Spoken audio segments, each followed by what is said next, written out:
moi, je voulais profiter de cette histoire que la sœur Valérie vient de nous raconter pour exhorter l'Église.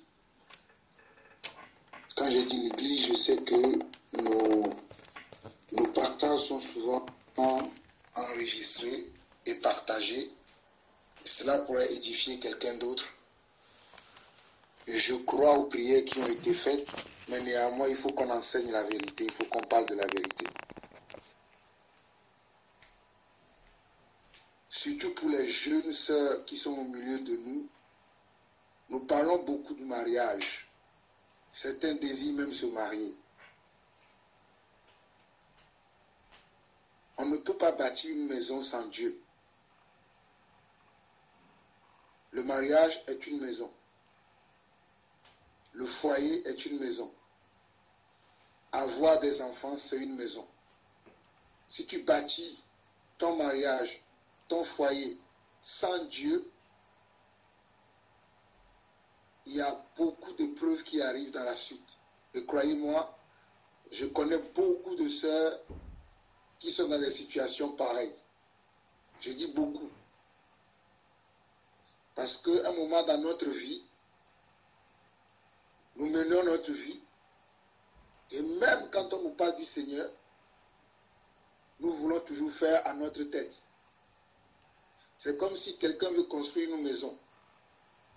Au départ, au lieu de consulter un architecte pour que l'architecte lui fasse un plan de la maison, non, il va prendre quelqu'un comme ça dans la rue, construire une maison, alors que la personne ne connaît rien de la construction. La personne lui construit une maison, et la maison va faire quoi? La maison va s'écrouler. C'est puisque la personne ne connaît pas comment construire une maison. La personne va aller prendre les gens qui ne sont pas des maçons, ni des électriciens, ni des plombiers. Il va essayer juste de monter des parpaings, mettre quelques peintures dessus, mettre quelques bricolages de plomberie ou d'électricité. Tu vas penser que tu as une maison. Tu commences à utiliser la maison, tu allumes l'électricité, la maison prend feu et tout ce que tu as dépensé, tu l'as dépensé comment? En vain. Et l'architecte de nos vies aujourd'hui, c'est le Seigneur. Puisque c'est lui qui nous a créés selon son image et selon sa ressemblance. Donc, quoi que nous voulons faire dans ce monde, quoi que nous voulons entreprendre, quelque projet qui peut surmonter dans notre cœur, nous devons le mettre au pied du Seigneur.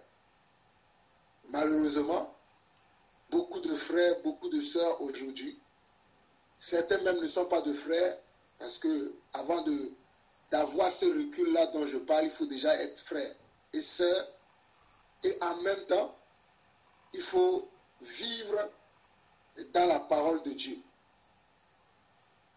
Parce qu'il y en a même qui sont déjà des frères et des sœurs, qui sont des disciples, mais qui se retrouvent même dans la situation de la sœur Stéphanie, dont la sœur dont on nous parle de son témoignage là. Je dis, je connais même des enfants de Dieu, qui se disent enfants de Dieu, mais qui se retrouvent dans cette situation-là. Lorsque j'écoutais le témoignage de la sœur, voici les messages qui me sont arrivés au cœur que je partage avec vous. Je vais commencer d'abord par Job, chapitre 1. Je ne vais pas beaucoup parler, mais ce sont les messages qui me sont arrivés à cœur. Je précise bien que je crois aux prières que nous avons faites. Mais néanmoins, je dois enseigner ce qui est vrai. Job, chapitre 1.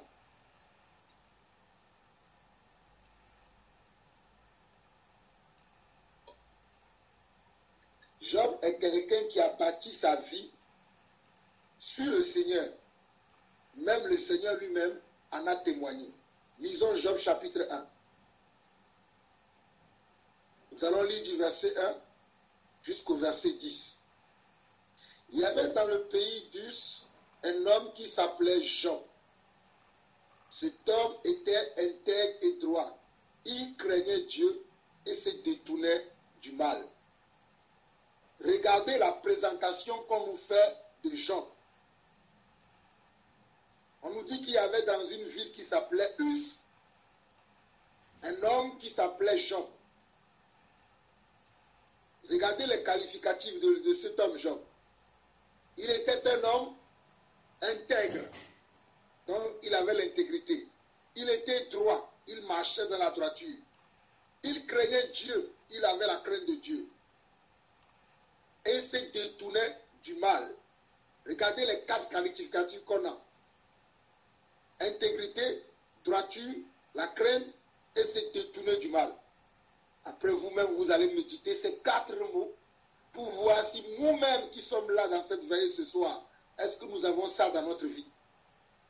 Et plus encore pour les jeunes frères, les jeunes sœurs, surtout qui veulent marcher avec Dieu, qui veulent se marier, qui veulent fonder un foyer. J'avance. Il lui naquit 7 fils et 3 filles. Il lui naquit combien de fils? 7 filles et 3 fils. Donc Job avait en tout 10 enfants. Il possédait 7000 brebis, 3000 chameaux, 500 paires de bœufs, 500 ânesses et un très grand nombre de serviteurs. Ça veut dire que Job, si c'était à notre époque aujourd'hui, c'était quelqu'un de noble. Mais la noblesse qu'il avait, c'était quelqu'un qui était riche. Mais la richesse qu'il avait ne lui empêchait pas de craindre Dieu, d'être intègre, d'être droit et de se détourner du mal. Combien parmi nous aujourd'hui, je ne vais même pas parler de ceux du monde, parce que ceux du monde, le Seigneur s'en charge déjà. Mais combien parmi nous aujourd'hui, en tant qu'enfants de Dieu, dès qu'on a une petite richesse, on devient orgueilleux. Dieu, ça ne m'intéresse plus. Alors que c'est Dieu qui t'a donné même la richesse que tu as. Alors que c'est Dieu qui t'a donné même la popularité que tu as. Alors que c'est Dieu qui t'a donné même les honneurs qu'on te fait partout. Mais puisque tu es devenu quelqu'un, Dieu ne t'intéresse pas. Que le Seigneur puisse faire un travail dans nos cœurs. Nous parlons souvent des autres, mais souvent nous-mêmes aussi nous avons des choses à arranger dans notre vie. Parce que quand nous regardons ici, on nous dit que toute la richesse que Job avait, mais c'était quelqu'un de droit, quelqu'un qui craignait le Seigneur et quelqu'un qui se détournait du mal, Généralement, quand les gens sont dans les problèmes, c'est à ce moment-là qu'ils pensent à Dieu. Mais ils ne nous disent pas comment ils ont vécu leur vie, le parcours dans lequel ils étaient, comment ils se sont mariés. Ils ne nous parlent pas de ça. Ils vont simplement nous parler de problèmes actuels parce qu'ils cherchent une solution actuelle. Mais croyez-moi, mes frères et sœurs, certains problèmes, pour pouvoir les résoudre, il faut partir comment? À la source, à la racine des problèmes. Parce que même si tu résous le problème aujourd'hui, si la racine n'est pas coupée, ça va couper encore. Quand on coupe un arbre, si tu coupes simplement les branches, qu'est-ce que l'arbre va faire? Les branches vont le pousser. Mais si tu le coupes à la racine, l'arbre ne poussera plus. C'est pareil pour les situations que nous pouvons avoir dans nos vies. Il faut que nous, souvenons-nous d'Apocalypse, dans le livre d'Apocalypse, je pense chapitre 2, où on parle du premier amour, où on dit, souviens-toi de là où tu es tombé et répands-toi. En tant qu'enfant de Dieu, et même en tant que païen, nous pouvons être capables de savoir comment nous avons mené notre barque, et que lorsque Dieu nous parle, lorsque nous entendons la parole de Dieu, nous puissions aller en nous-mêmes, rentrer en nous-mêmes comme le fils prodigue. Il est rentré en lui-même. Il s'est dit, mais quand j'étais dans la maison de mon père, j'étais mieux que ça. J'ai péché contre Dieu et j'ai péché contre mon père. Je vais aller voir mon père et je vais lui demander pardon. J'avance dans la méditation de la parole. Verset 4. Ses fils allaient les uns chez les autres et donnaient à tour un festin, et ils invitaient les 3 sœurs à manger et à boire avec eux. Et quand les jours de festin étaient passés, Job appelait et sanctifiait ses fils, puis il se levait de bon matin et offrait pour chacun d'eux un holocauste, car Job disait, peut-être mes fils ont péché et ils ont offensé Dieu dans leur cœur. C'est ainsi que Job avait coutume d'agir. Regardez l'attitude de ce monsieur, de cet homme qui s'appelle Job. Regardez comment ses enfants à lui vivaient. Mais quelles étaient même ses attitudes par rapport à ses enfants? L'homme craignait tellement Dieu. L'homme se détournait tellement du mal que chaque chose que même ses enfants faisaient, l'homme n'avait pas confiance. Il fallait qu'il fasse quoi? Faire des sacrifices pour purifier tout le temps de ses enfants. C'est révélateur ce que nous lisons là. C'est très révélateur. J'avance. Verset 6. Or, les fils de Dieu vinrent un jour se présenter devant l'Éternel et Satan vint aussi au milieu d'eux. L'Éternel dit à Satan, d'où viens-tu? Et Satan répondit à l'Éternel, de parcourir la terre et de m'y promener. L'Éternel dit à Satan, as-tu remarqué mon serviteur Job? Il n'y a personne comme lui sur la terre. C'est un homme intègre et droit, craignant Dieu et se détournant du mal. Là, c'est le témoignage de Dieu lui-même. Lorsqu'il y a les enfants de Dieu qui se réunissent, il y a aussi Satan qui vient toujours pour pouvoir mettre son grain dans l'affaire de Dieu. Et Satan est venu, Dieu lui pose la question, puisque je sais que tu cherches sur la terre celui qui est faible pour le dévorer, pour faire ton jeu, ton cinéma avec lui, as-tu remarqué mon fils, mon serviteur Job? As-tu remarqué ce serviteur-là, mon fils Job? Et Dieu va confirmer les qualificatifs de Job, le caractère de Job, la vie de Job. Il dit, c'est un homme intègre et droit, craignant Dieu et se détournant du mal. Regardez la réponse de Satan. Et Satan répondit à l'Éternel, est-ce d'une manière désintéressée que Job craint Dieu? L'accusateur de nos âmes va toujours trouver des choses à dire. L'accusateur de nos âmes qui est le serpent ancien, le dragon. Satan va dire que est-ce que Job, donc toi tu me donnes les témoignages, comme si Dieu ne savait pas de qui il parlait. Comme si lui il avait une leçon à donner à Dieu. Il va demander à Dieu, est-ce que c'est d'une manière désintéressée que ce Job-là dont tu me parles, qui te crée tout ça là, est-ce que c'est d'une manière désintéressée qu'il le fasse, qu'il le fait? Regardez, il poursuit encore. Verset 10. Ne l'as-tu pas protégé, lui, sa maison et tout ce qu'il a est à lui? Tu as béni l'œuvre de ses mains et ses troupeaux couvrent le pays. Mais, étends ta main, touche à tout ce qui lui appartient et je suis sûr qu'il te maudit en face. Je vais m'arrêter au verset 12. Regardez ce que Satan dit. Il dit, ne l'as-tu pas protégé, lui, sa maison? Il dit à Dieu, tu l'as protégé. Tu as protégé sa maison, tu as protégé ses biens. C'est parce que tu le protèges qu'il est comme ça. Satan ne connaissait pas le cœur de Job. Mais Dieu connaissait le cœur de son fils Job, de son serviteur. Dieu connaissait les traits de Job, le caractère, l'âme, le cœur, tout, l'esprit de Job, tout était devant Dieu comme si c'était un miroir. Mais Satan, lui, ne connaissait pas. Donc, il va faire une proposition à Dieu. C'est pour ça qu'il va dire au verset 11, mais étends ta main, touche à tout ce qui lui appartient, et je suis sûr qu'il te maudit en face. L'Éternel dit à Satan, voici tout ce qui lui appartient, je te le livre. Seulement, ne porte pas main sur lui. Et Satan s'est retiré de devant la face de l'Éternel. Mes frères, mes sœurs, j'aimerais vous dire déjà que rien ne peut nous arriver si ce n'est Dieu qui donne l'ordre. C'est pour ça que je n'ai jamais peur de sorciers, je n'ai jamais peur de rosicruciens ou de toutes ces choses-là, parce que je sais que ma vie est dans les mains du Seigneur. Regardez, Satan a besoin de demander autorisation devant Dieu. avant de faire quoi que ce soit dans la vie, bien sûr, dans la vie d'un enfant de Dieu véritable. Mais si tu appartiens déjà à Satan, il n'a même pas besoin de consulter le Seigneur.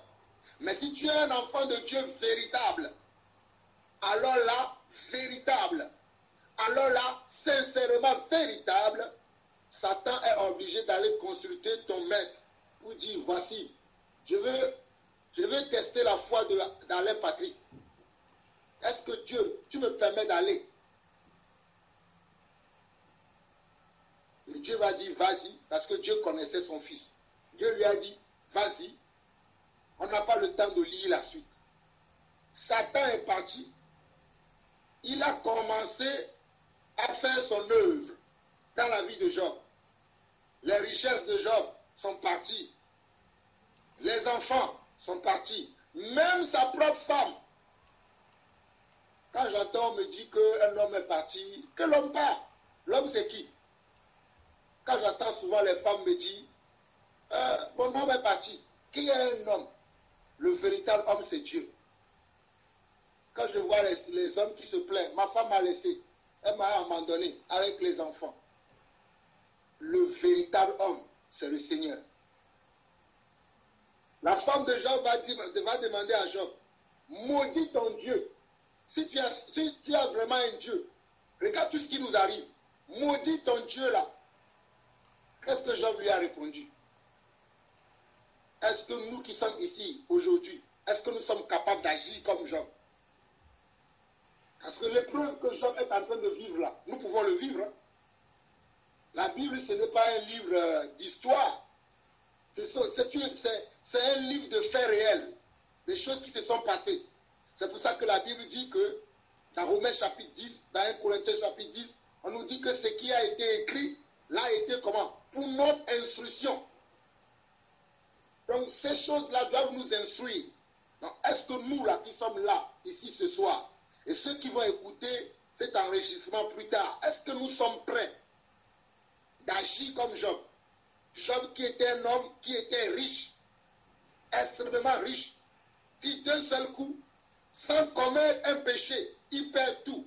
Mes frères, mes soeurs, j'aimerais vous dire aussi que lorsque vous voyez quelqu'un traverser une épreuve, surtout si c'est un enfant de Dieu, ne pensez pas que c'est parce qu'il a péché. Hein. Parce que souvent on a tendance à croire, si sa vie est comme ça, certainement il a fait un péché, comme les amis de Job qui l'accusaient. Job n'avait pas péché. Mais Dieu voulait, au travers de la vie de Job, donner encore une leçon à nous, l'Église, et surtout montrer à Satan qu'il n'est qu'un petit, qui ne sait rien, qui n'est capable de rien. Parce que la fin de l'histoire de Job, nous la connaissons mieux. Mais regardez comment Job était intègre, malgré que toutes les richesses qu'il avait, il a perdu. Ses enfants, qui étaient pour lui une richesse aussi, perdue. Même son épouse qui devait rester avec lui. Voilà les gens qui se marient comme ça, sans savoir avec qui ils se marient. Ce n'est pas pour rien que je vous parle de ça. Ne vous mariez pas avec quelqu'un parce qu'il est beau, parce qu'il a un compte en banque bien fourni, parce qu'il a une statue sociale dans le monde. Mariez-vous avec quelqu'un qui a un cœur pour aimer Dieu. Je peux vous témoigner, moi, le jour où je me mariais, je vous ai parlé de ça la dernière fois, que j'ai beaucoup dansé. Parce que je me suis dit, si Jean-Paul aussi pouvait se marier, ça veut dire que Jean-Paul a compris quelque chose. Parce que quand j'étais encore dans le monde, le mariage ne me disait rien. C'est quand je suis venu à Dieu que j'ai compris que le mariage, c'est la volonté de Dieu, alors je vais le faire comme Dieu le veut. Et je ne suis pas parti choisir une femme parce qu'elle est belle, parce qu'elle a un statut social, parce qu'elle peut me couvrir de... Je me rappelle que même lorsque j'étais en train de me préparer mon mariage, il y avait même, je connaissais des frères qui se mariaient avec des sœurs qui savaient parler l'anglais. Parce qu'à cette époque-là, nous avons déjà commencé dans le service de Dieu, nous servions déjà le Seigneur, et certains se mariaient même pas intérêt. Je me rappelle qu'un frère me disait que non, si je me marie avec cette sœur-là, lorsque moi je vais accomplir les missions dans les pays anglophones, c'est elle qui va traduire. intérêt. Moi, je cherchais, Dieu seul sait comment je priais pour que Dieu me donne une femme selon son cœur. Et lorsque j'ai rencontré ma femme, j'ai posé beaucoup de questions à ma femme. Déjà, je lui avais dit que je n'avais pas de papier. Je lui avais dit que je n'avais rien pour tester si la sœur là que vous voyez aujourd'hui, si elle va m'aimer ou pas. Elle m'a dit, mais comment tu n'as pas de papier, mais tu as une voiture, et tu as une carte bleue, tout ça. Il dit, hey, toi tu ne connais pas la France. Mais tout le monde a ça. Il y a des endroits où on fait ça. C'est là où moi j'ai fait. Mais c'est un test pour mon épouse, pour savoir si elle va m'aimer. Je me rappelle, 3 jours plus tard, je l'ai rappelé pour lui demander, est-ce que tu veux toujours de moi? Elle m'a dit, que tu aies des papiers ou pas, que ce que tu me racontes là, c'est ta vie. Moi, Dieu m'a montré que tu es mon mari. J'ai dit, ah Seigneur, j'ai trouvé ma femme. Je vais fermer cette petite témoignage parce qu'il y a plein de signes que j'avais demandé à Dieu. Mais je continue. Combien de gens ne se marient pas aujourd'hui juste à cause d'une situation de quelqu'un? Surtout pour nous les Africains. Disons la vérité. Nous les Noirs. Oh non, mais c'est un médecin, c'est un avocat. Mais quand même, toi aussi. Elle a pas plus 10, il a pas plus ceci. Ce n'est pas dans ces choses-là que nous devons regarder, nous en tant qu'enfants de Dieu. Nous devons regarder le cœur des gens. Qu'est-ce que la personne a dans le cœur? Qu'est-ce qu'il a dans son ventre? C'est ce que nous devons regarder. Mais malheureusement pour nous, encore dans l'église aujourd'hui, je vois pas encore des gens qui regardent les choses comme ça. Et croyez-moi mes frères, je connais beaucoup de sœurs qui souffrent. J'aurai des témoignages à donner sur ça si je veux parler. Même des gens que moi-même, j'ai conseillé. Servant le Seigneur. Des gens qui marchaient avec nous. Ils voulaient se marier, ils nous ont présenté les gens. L'Esprit a dit que non, ne te marie pas avec cette personne-là.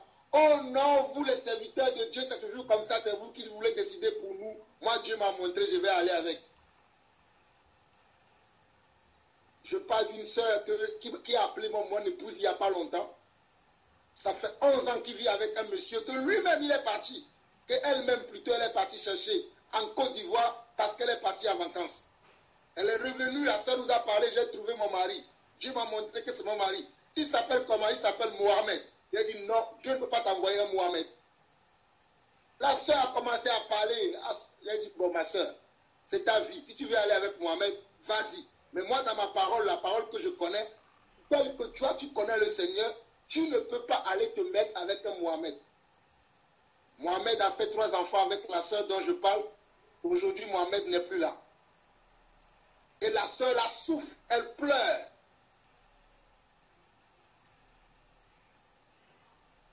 Aujourd'hui, Mohamed n'est plus là, alors que j'ai exhorté. Combien de fois je n'ai pas exhorté cette sœur? Elle a commencé à me dire, oui, c'est toujours vous, c'est toujours vous, c'est toujours vous. Comme le papa du fils prodige a fait, il a dit, va avec Mohamed. Soyez bénis, fondez votre vie. Car la Bible dit que celui qui se souille encore, et que celui qui se sanctifie encore. Mes sœurs, mes frères, si vous vous sanctifiez, je vous en supplie, sanctifiez-vous encore davantage. Mais si vous voulez vous souiller, souillez-vous aussi encore davantage. Celui qui sème le vent récoltera la tempête. Ce n'est pas moi qui fais les choses, mais c'est ainsi que la vie est faite. Il y a des choses, des décisions que nous devons prendre. Au lieu de prendre des décisions sages, nous voulons prendre des résolutions selon les hommes. Oh, il est beau, il vient d'une famille noble. Attends, son papa, je le connais, il a un cabinet de comptabilité, il ceci, cela. Ça, c'est les choses des hommes, ça, laisse ça tomber. Qu'est-ce que Dieu te dit de la personne? Qu'est-ce que tu vois dans la vie de la personne? Donc, pour finir l'histoire de Job, malgré les épreuves que Job a suivies, Job n'a pas abandonné le Seigneur. C'est ce que je voulais vous faire comprendre. Malgré toutes les épreuves que Job a subies, Job n'a pas abandonné le Seigneur. Job n'a pas dit, bon, je ne vais même pas tourner vers Dieu. C'est parce que je me suis tourné vers Dieu que j'ai tous ces problèmes-là. Ce n'était pas ce que Job disait. Et la Bible dit que Dieu a rétabli Job et ce qu'il avait, il en possédait encore 7 fois plus qu'il en avait lorsqu'il était passé par les épreuves. Pour conclure, n'oubliez pas, Job n'avait pas péché.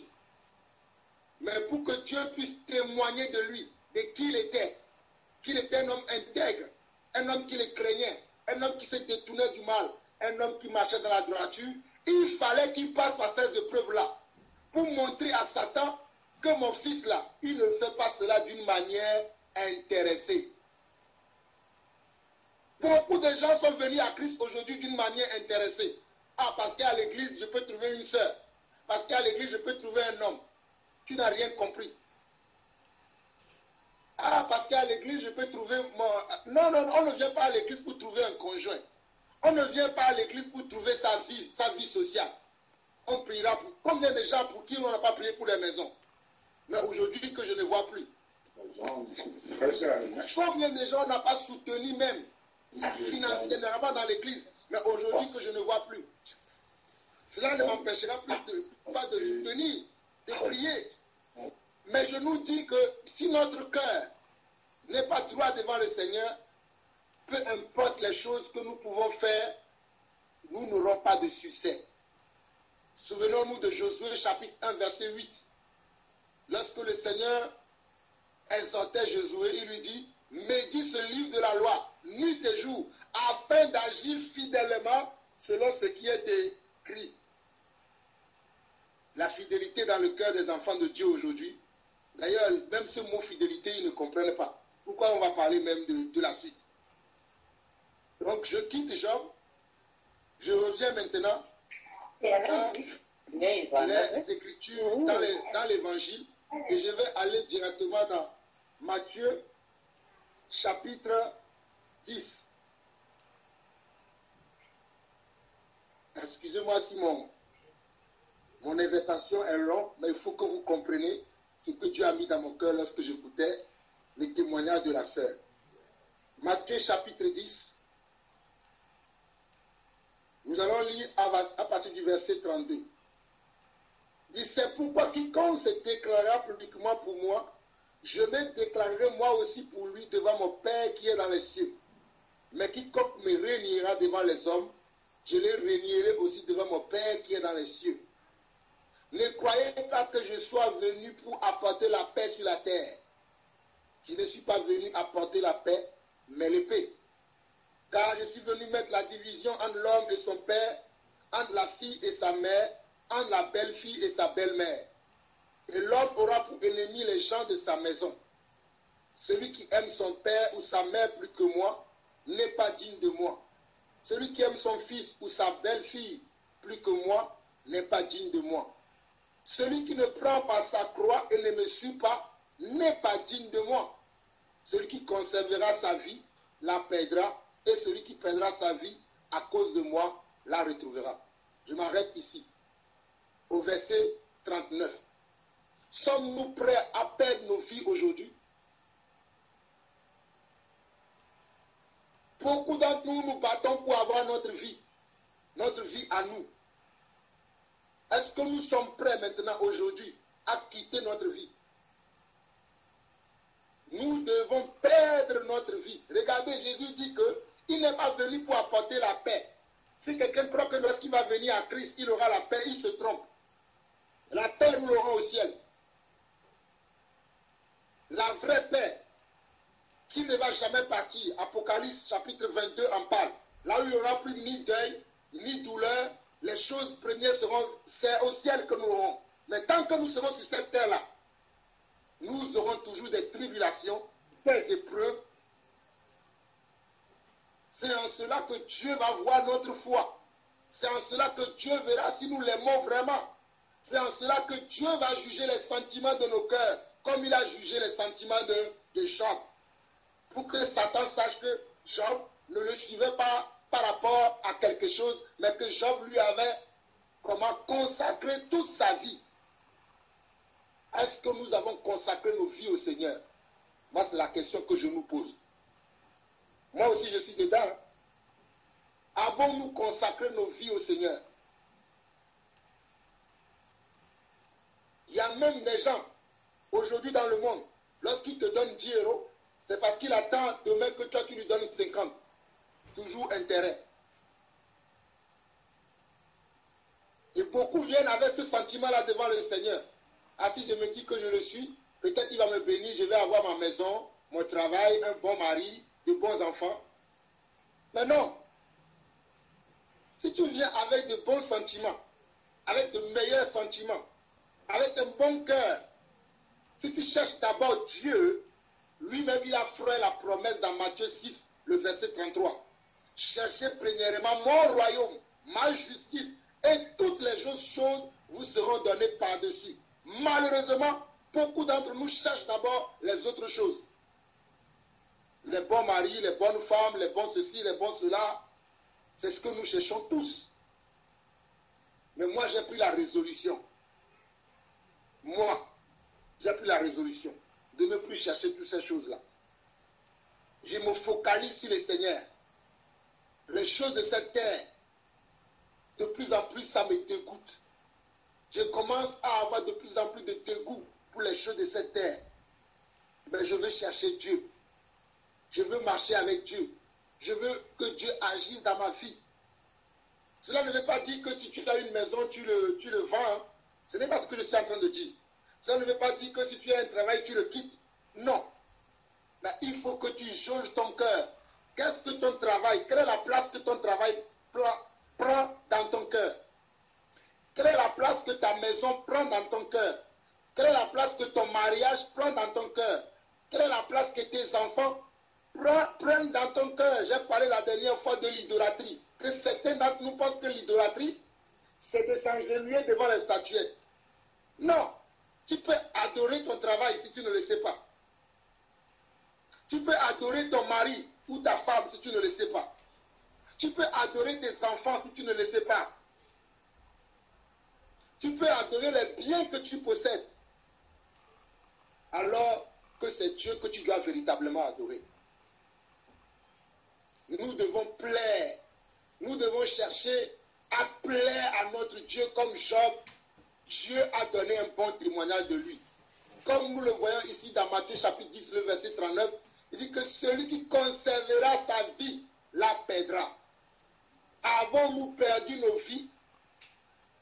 Ma question pour nous ce soir, c'est ça. C'est bien de prier pour les autres. Mais nous-mêmes, est-ce que nous avons perdu nos vies? Nous devons perdre nos vies. Ce n'est plus le moment d'être là pour dire que oui, oui, oui, non. C'est le moment de s'examiner soi-même. Comme la Bible dit que celui qui est debout prenne garde de ne pas tomber. Et pour finir, Dieu va agir dans notre vie par quoi? Par la foi. Tournons juste la page à côté de Matthieu, chapitre 12. Vous allez voir quelque chose. Dieu va agir dans notre vie par la foi. Si je n'ai pas la foi, ça ne me sert à rien de croire que Dieu peut faire quelque chose dans ma vie. Dieu agit par la foi. Job avait foi. Tout ce que nous avons lu de Job là, ce n'est pas la foi qui croyait à ça. Hein. C'est sa foi qui l'a amené à se comporter comme ça. Dieu va agir par la foi. Dieu va agir dans notre vie par la foi. Si nous n'avons pas la foi, ne cherchons même pas à commencer quelque chose avec Dieu. Ne cherchons même pas à demander à Dieu, oui Seigneur, moi je veux ceci, moi je veux cela, mais tu n'agis pas, tu ne fais pas ceci. Dieu veut voir d'abord dans mon cœur la foi.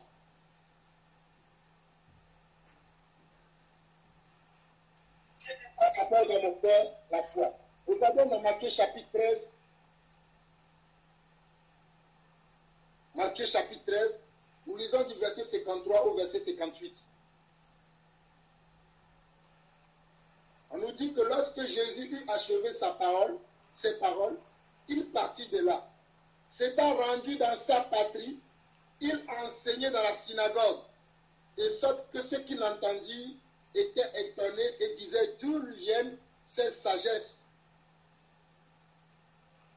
et ces miracles. N'est-ce pas le fils du charpentier? N'est-ce pas Marie, qui est sa mère?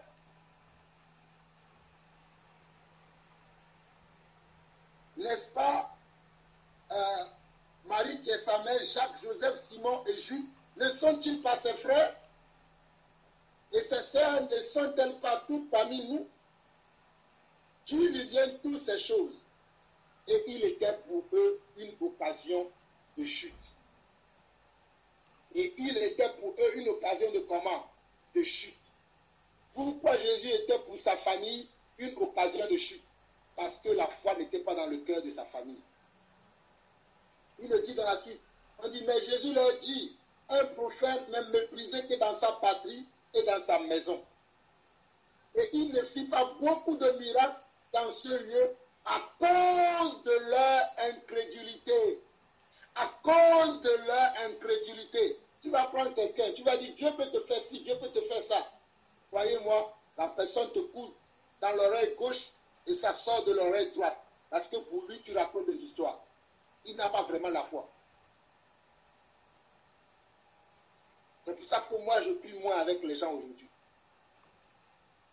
La Bible dit que lorsque Paul exhortait dans Actes chapitre, mais permettez-moi, mes frères, permettez-moi, je vais trouver ce passage très rapidement. Actes chapitre 16, si mes souvenirs sont bons, mais on va aller rapidement dans le livre de Actes. Je bénis le Seigneur pour ce verset qui me met à cœur là. Dans Actes chapitre 16.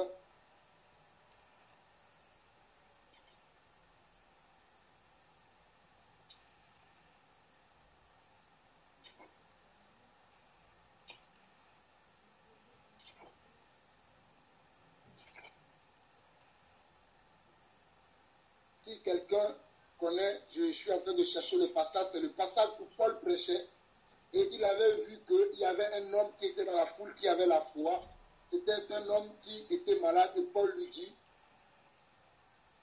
ah voilà, je suis arrivé.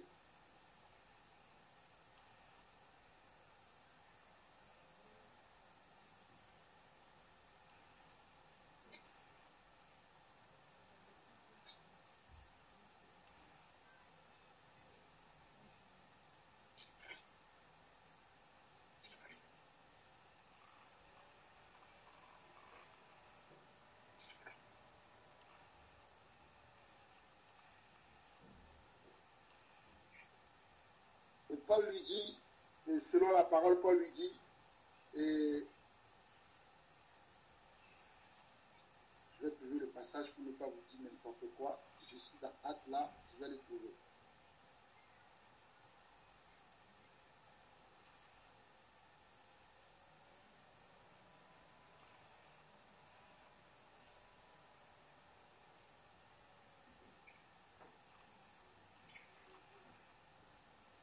C'est Acte 14, verset 10, je crois.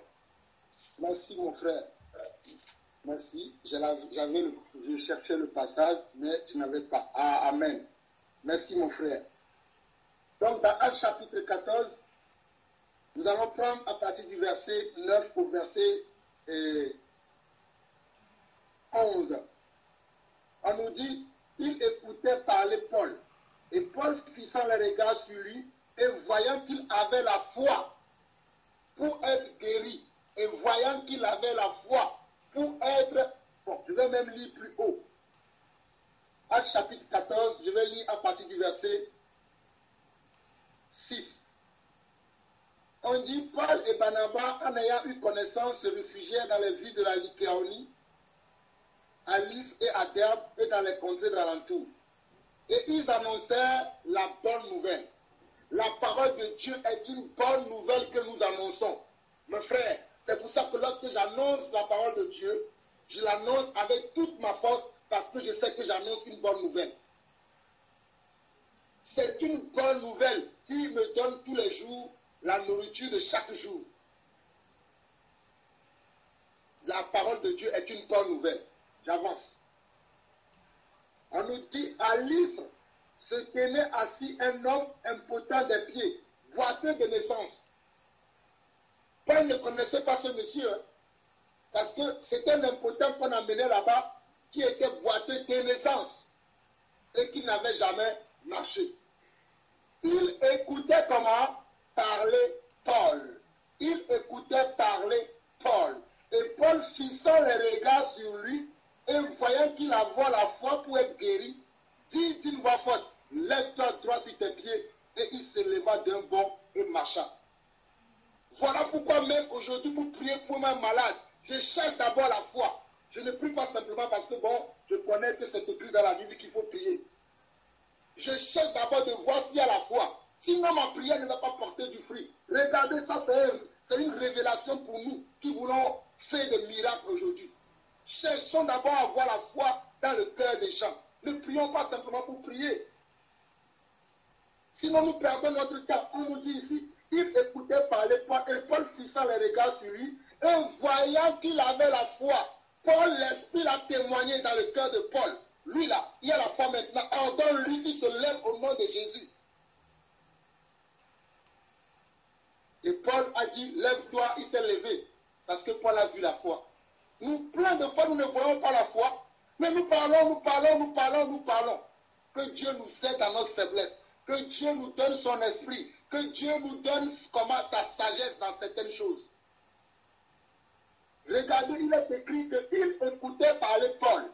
Des fois, nous parlons, les gens ne nous écoutent pas. Ils font semblant de nous écouter. Frère, mes frères et sœurs, j'ai vu ça dans le cœur des gens. Tu es là, tu te gosies, tu parles, tu vas dans les profondeurs des choses. La personne va dire, mais quand est-ce qu'il va s'arrêter même de me saouler avec ces paroles-là? Tu finis de parler, il dit on va prier. Il se dit, mais il me demande encore on va prier. Est-ce que moi je lui ai dit que j'ai envie de prier? Les gens ne parlent pas à haute voix. Moi, des fois, Dieu me rend témoignage. Que même la prière que tu veux faire là, la personne ne veut pas. Et des fois, quand Dieu me rend témoignage comme ça, alors que j'ai dit à la personne on va prier, après je ne prie pas. Je dis à la personne, je vois que ma prière, je le dis. C'est pas que je n'ai pas miséricorde de la personne. Mais moi, je ne veux pas plus battre de l'air, je ne veux plus perdre mon temps. C'est pour ça qu'il faut que Dieu nous révèle les choses. Ce n'est pas une révélation que nous devons faire les choses. La Bible dit que tout ce qui a été écrit dans la Bible, ce sont des choses que le Seigneur a ouvert l'esprit des apôtres pour qu'ils comprennent. Demandons-nous aussi à Dieu que Dieu nous ouvre les esprits pour que lorsque nous sommes en face d'une situation, que Dieu nous fait comprendre qu'est-ce que nous devons faire dans cette situation-là, au lieu de commencer tout de suite, je vais prier. Abraham n'a-t-il pas prié pour Sodome? Dieu a fait quoi? Dieu a toujours détruit, non? Je ne suis pas en train de dire qu'on ne doit pas prier. Que l'ennemi ne vous dise pas ce que je ne suis pas en train de dire. Moi, je prie parce que dans mon cœur, je reçois du Seigneur que je dois prier pour telle situation. Parce qu'il y a des gens, des fois, ils sont dans certaines situations, parce qu'ils sont comment? Ils sont rebelles à Dieu et Dieu permet qu'ils vivent cette situation-là pour comprendre. Souvenez-vous de Jonas. Dieu l'a envoyé à Ninive, il est parti comment? À Tarsis. Moi, je vais voir Jonas dans le bateau. Il va me dire, je n'ai plus rien à manger. Il va dire, bon, tiens 20 €. Est-ce que Dieu m'a dit de le soutenir? Non, dans le bateau, les gens là, ils ont consulté le Seigneur. Le Seigneur leur a fait comprendre qu'ils ont quelqu'un dans le train, dans le bateau. S'ils n'enlèvent pas cette personne du bateau là, que ce soit la personne et eux-mêmes avec leur bateau, tout, ils vont s'écrouler. Quand ces hommes ont obéi, leur bateau qui allait dans tous les sens, le calme soudain est revenu dans le bateau. Ils ont enlevé qui? La personne qui était l'objet de leur malheur. Ça a fait que Jonas s'est retrouvé dans le ventre du poisson. Et dans le ventre du poisson, il va se repentir. Il va retourner là où Dieu l'a envoyé. Et là maintenant, il va avoir comment? Il va avoir du succès, du triomphe et de la prospérité. Ça a un sens pour moi, Jean-Paul Aousson. Ça a un sens pour moi. Il faut que nous apprenions des choses qui sont écrites dans la Bible. Il faut que nous apprenions avec ces choses-là. Le problème aujourd'hui, c'est que nous ne voulons pas apprendre. Nous voulons simplement agir. Non, c'est bien d'agir, mais c'est mieux d'agir avec Dieu. Écoutez-moi très bien. Ne comprenez pas mal mon message. Je dis c'est bien d'agir, mais c'est mieux d'agir avec Dieu. Moi, c'est à cette façon que je travaille. Ne croyez pas que j'ai déjà atteint. Je n'ai pas encore atteint. Il y a des fois où je rate encore, où j'agis, au lieu d'agir avec Dieu. Je vous suis honnête avec vous, je ne peux pas vous mentir. Mais maintenant, je veux apprendre à agir avec Dieu. Que Dieu me montre que, ah, là, dans cette situation-là, c'est comme ça que tu dois faire. Je n'ai pas plus compassion plus que Dieu. Dieu a beaucoup plus compassion des gens que moi. Parce que c'est lui qui a été cloué à la croix. Et pour les autres, et pour moi aussi. Donc moi, je n'ai pas beaucoup plus de compassion que Dieu. Mais dans certaines situations, j'ai besoin que Dieu me montre clair dans cette situation-là. Quelle attitude je dois adopter. C'est pour ça que quand je suis en face de certaines situations, je me tais beaucoup pour discerner qu'est-ce qui se passe actuellement. Qu'est-ce que je dois faire. Au lieu de commencer tout de suite, non. Je dois demander à Dieu qu'est-ce que je dois faire. Et Dieu me dira, fais comme ceci, fais comme cela, et je ferai. Si vous lisez le livre des Actes des Apôtres, vous allez voir qu'on dit que l'Esprit dit, l'Esprit conduit, parce que c'est l'Esprit qui conduisait. Nous, quand on lit, on pense que c'est quelque chose de mécanique. Mais non, c'est l'Esprit qui les conduisait à agir. Et la Bible nous dit que le Seigneur nous a donné comment? Le Saint-Esprit, afin que le Saint-Esprit nous conduise dans la vérité, et rien que la vérité, et que lorsque le Saint-Esprit viendra, il nous convaincra de péché, de justice et de jugement, et c'est lui-même qui nous rappellera comment? Les paroles du Seigneur. Puisque nous sommes dans le livre des Actes des Apôtres, je vais suivre ce que Dieu me met encore à cœur. Regardez, juste avant Actes chapitre 14, Actes chapitre 13, lisons du verset 6 au verset 10. Actes chapitre 13 du verset 6 au verset 10. Regardez ce que la Bible nous dit. Ayant ensuite traversé toute l'île jusqu'à Paphos, ils trouvèrent un certain magicien, faux prophète, juif nommé Bar Jésus, qui était avec le proconsul Sergius Paulos, homme intelligent. Ce dernier fut appelé Barnabas et Saul et manifesta le désir d'entendre la parole de Dieu. Mais Élymas, le magicien, car c'est ce qui signifie son nom, leur faisait opposition, cherchant à détourner de la foi le proconsul. Alors Saul, appelé aussi Paul, rempli du Saint-Esprit, fissa les regards sur lui et dit, c'est l'Esprit du Seigneur qui était sur Paul, qui lui a révélé que maintenant là, cet homme-là qui veut détourner, c'est-à-dire Simon par Jésus là, qui veut détourner le proconsul pour que le proconsul ne puisse pas écouter le message que tu lui apportes, tu vas le maudire. Et regardez ce que Paul fait après. Verset 10. Homme plein de toute cette espèce de ruse et de fraude, fils du diable, comment ennemi de Dieu, et fils du diable, ennemi de Dieu, ennemi de toute justice, ne cesseras-tu de pervertir les voies droites du Seigneur? Maintenant, voici la main du Seigneur est sur toi, qui sera aveugle, et pour un temps, tu ne verras pas le soleil. Aussitôt, l'obscurité et les ténèbres tombèrent sur lui. Il cherchait en tâtonnant des personnes pour le quitter. Mais qu'est-ce qui a fait cela? Avant qu'il y ait Actes chapitre 10, le verset 10, il y a eu le verset 9 où on nous dit, alors Saul, appelé aussi Paul, rempli du Saint-Esprit, fissa les regards sur lui. Aujourd'hui, il y a un débat sur l'esprit dans l'église. Aujourd'hui, dans l'église, il y a un débat. Oh non, je vois les gens avoir des frissons, je vois les gens ceci, je vois les gens cela, ils prient en langue, ils parlent en langue, on n'a pas parlé en langue dans l'église. Personne ne fermera la bouche de Jean-Paul là où on a parlé en esprit. Moi seul sais ce que l'esprit me révèle quand je parle en esprit. L'esprit est important aujourd'hui parce que c'est avec l'esprit que nous allons discerner les problèmes des gens. C'est l'esprit qui a permis à Paul. Paul, quand il est rempli de l'esprit, il pouvait discerner les choses que les autres ne voient pas. C'est ça ce que Paul fait ici. Paul était en train de prêcher à un homme. Voilà un homme qui est rempli de diable, qui vient pour détruire l'attention de l'homme afin que l'homme croie. Combien de fois nous-mêmes nous allons en évangélisation, tu es en train de parler à quelqu'un, la personne commence à croire, et tout d'un coup son ami qui est à côté de lui commence à faire des choses et vous voyez que la personne est déconcentrée totalement. Combien de fois je n'ai pas vécu ça en évangélisation? C'est un jour quand je méditais le livre des Actes des Apôtres, je suis tombé sur ça. Et j'ai dit, c'est ce que je vivais en évangélisation. Ok, lorsque ça va m'arriver encore, moi aussi je vais maudire la personne. Parce que j'ai vu l'exemple.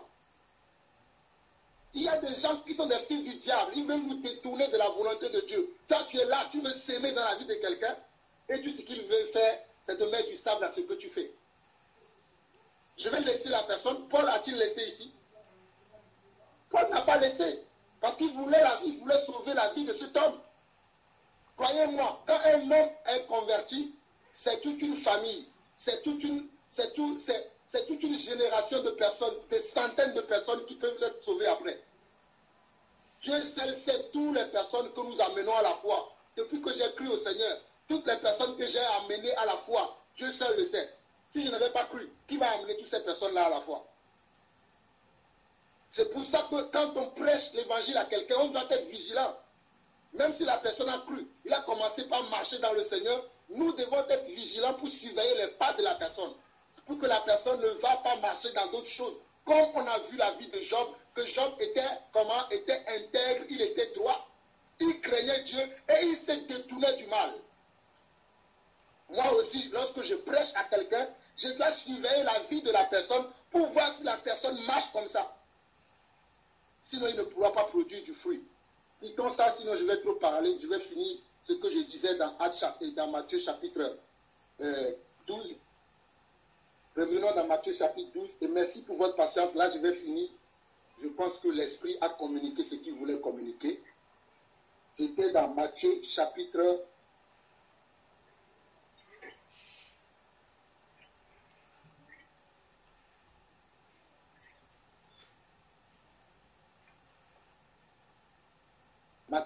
13, où on nous dit à la fin, verset 58, on nous dit, il ne fit pas beaucoup de miracles dans ce lieu à cause de leur incrédulité. Le dernier passage de Matthieu que je vais vous partager, c'est Matthieu chapitre 13. Nous allons lire du verset 21 au verset 28, et c'est le dernier passage où moi je vais m'arrêter, et peut-être même je me déconnecterai, parce que je suis beaucoup fatigué, mes frères, en ce moment. Je viens de rentrer tout à l'heure d'une mission où je suis un peu fatigué. Tout à l'heure, je me somnolais. Mais je rends grâce à Dieu que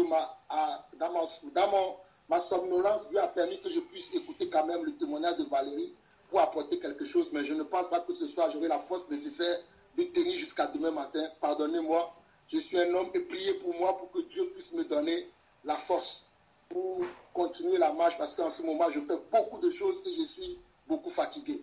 Merci. Matthieu chapitre 15, nous allons lire du verset 21 au verset 28. On nous dit, Jésus étant parti de là, se retira dans le territoire de Tyr et de Sidon. Et voici une femme cananéenne qui venait de cette contrée lui cria, « Aie pitié de moi, Seigneur, fils de David, aie pitié de moi. Ma fille est cruellement tourmentée par un démon. » Il ne lui répondit pas un mot.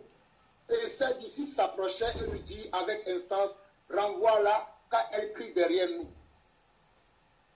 Mes frères, le verset 23 veut nous faire comprendre que tu peux prier.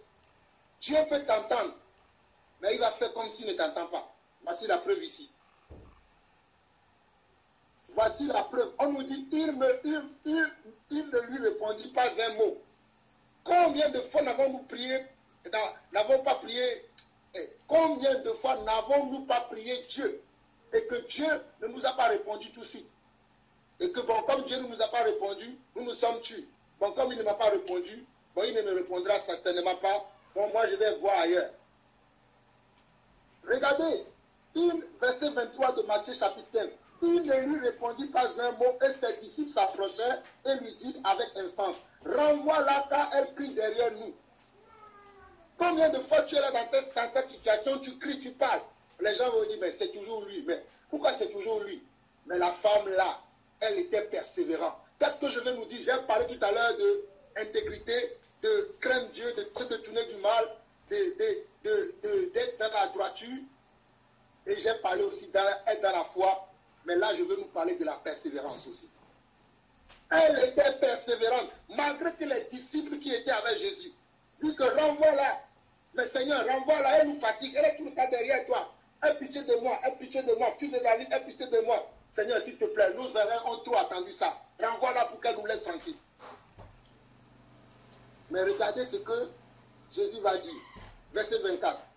Il répondit, je n'étais envoyé qu'aux brebis perdues de la maison d'Israël. Regardez encore la réponse de Jésus. Quelqu'un appelle Jean-Paul Lawson aujourd'hui. Jean-Paul Lawson, il dit, je suis fatigué. Il a dit, va voir, regardez les serviteurs de Dieu. Tu l'appelles, il dit qu'il est fatigué. Comme si moi, je suis un super héros. On peut être fatigué. Regardez, Jésus dit quoi? Il répondit, je n'étais envoyé qu'aux brebis perdues de la maison d'Israël. Si je dis ça à une seule dans l'église aujourd'hui, vous allez voir une vidéo sur Jean-Paul Lawson. Oui, je l'ai appelé, il a dit que moi, je ne suis qu'envoyé aux brebis perdues de la maison d'Israël. Pourtant, mon maître a dit ça. Je paraphrase, hein. Je ne parlerai jamais comme ça. Mais je parle de comment nous réagissons devant certaines situations. Parfois, Dieu va permettre certaines situations exprès pour voir quelle attitude vous allez adopter. Ou quelle attitude nous allons adopter. Et malheureusement, la plupart des temps, nous adoptons toujours la mauvaise attitude.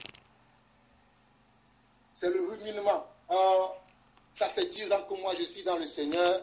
J'entends cet enfant. J'ai jeûné, rien. J'ai prié, rien. J'ai demandé la prière par-ci, par-là, rien. C'est bon, je vais aller voir un marabout. Tu n'as rien compris. Oh, ça fait 10 ans, je prie pour que mon mari se convertisse, pour que ma femme se convertisse. Mais quand je le vois, de plus en plus, il devient pire. C'est bon. Moi, je veux le divorce, je vais aller prendre quelqu'un d'autre. Tu n'as rien compris. Regardez la suite. On nous dit au verset 25, mais elle vint se prosterner devant lui, disant, Seigneur, secoue-moi. Quoi? L'humilité, la repentance. La femme, malgré les choses qu'il a entendues, qui devait blesser sa chair, qui devait blesser son orgueil. Il n'a pas vu ça. Il est parti s'engenouiller devant le Seigneur. Il dit quoi? Mais elle vint se prosterner devant lui, disant, Seigneur, secoue-moi. Verset 26, il répondit, il n'est pas bien de prendre le pain des enfants et de les jeter aux petits chiens. Oh mon Seigneur, regardez la réponse du Seigneur. Mais cette femme était tenace. Elle était persévérante. Elle était tenace. Elle voulait quelque chose. Voici la foi qui persévère. La foi qui cherche quelque chose, qui même si elle n'a pas la réponse, elle continue. Elle ne s'arrête pas. Regardez la réponse de Jésus au verset 26. Il répondit, il n'est pas bien de prendre le pain des enfants et de le jeter aux petits chiens. Verset 27. Oui, Seigneur, toujours dans l'humilité. Oui, Seigneur, dit-elle. Mais les petits chiens aussi mangent les miettes qui tombent de la table de leur maître. C'est là que Jésus a vu la foi qu'il cherchait. La foi qui devait lui donner le discernement pour qu'il donne, oh mon Seigneur et mon Dieu, je te bénis pour ta parole. Ta parole est la vérité, papa. Ta parole est le chemin. Ta parole est la vie. Père, donne-nous d'avoir un discernement aiguisé afin de savoir ce qu'il faut dire dans les problèmes de nos frères, dans les problèmes de nos sœurs, dans les choses que nous écoutons des fois.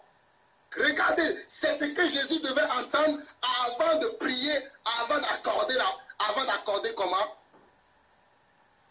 D'accorder la réponse. Nous, aujourd'hui, on écoute tout et n'importe quoi et on parle. Voilà pourquoi nos prières ne sont pas exaucées. Regardez tout ce que regardez le parcours de cette dame-là. Mais Jésus cherchait quelque chose qui est la foi. Il cherchait quelque chose qui est comment? La foi. Et au verset 28, on nous dit, alors Jésus lui dit, femme, ta foi est grande. Qu'il te soit fait comme tu veux. Et à l'heure même, sa fille fut guérie. Mes frères, c'est ce que Dieu a mis dans mon cœur. Si entre-temps vous ne me voyez pas en ligne, c'est par rapport à la fatigue. Soutenez-moi dans la prière, je suis beaucoup fatigué. Que le Seigneur nous bénisse. Amen. Amen. Gloire à Dieu. Amen, amen, gloire à Dieu. Amen. Amen. Gloire au Seigneur. Amen.